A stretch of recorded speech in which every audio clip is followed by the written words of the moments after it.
दोस्तों आइए जानते हैं हजारों वर्ष पहले ही रचित सनातन धर्म के महान ग्रंथ सूर्य सिद्धांत में दिए गए समय के विवरण के बारे में। सनातन धर्म में समय गणना की 5 अंग वार, तिथि, नक्षत्र, योग और करण ही पंचांग कहलाते हैं। सूर्य सिद्धांत के पहले अध्याय के श्लोक नंबर 11 से 23 में सनातन समय चक्र का विवरण मिलता है, जिसके अनुसार समय अवधि श्वास अथवा प्राण से शुरू होता है और 6 श्वास का एक विनाड़ी कहलाता है, जबकि 60 श्वास से एक नाड़ी बनती है। 60 नाड़ियों से एक दिवस, जिसमें दिन और रात आते हैं। 30 दिवसों का एक मास अथवा महीना बनता है। 12 महीनों का एक वर्ष होता है तथा मानव का एक वर्ष देवताओं का एक दिवस होता है, जिसे दिव्य दिवस कहते हैं। इस प्रकार मानव का 360 सौर वर्ष, देवताओं का एक वर्ष होता है।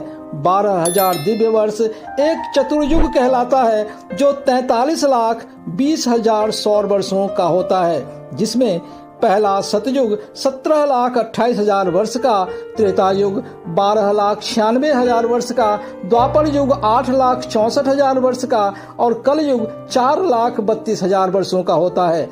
इन सभी का छठा भाग उषा काल और संध्या काल होता है।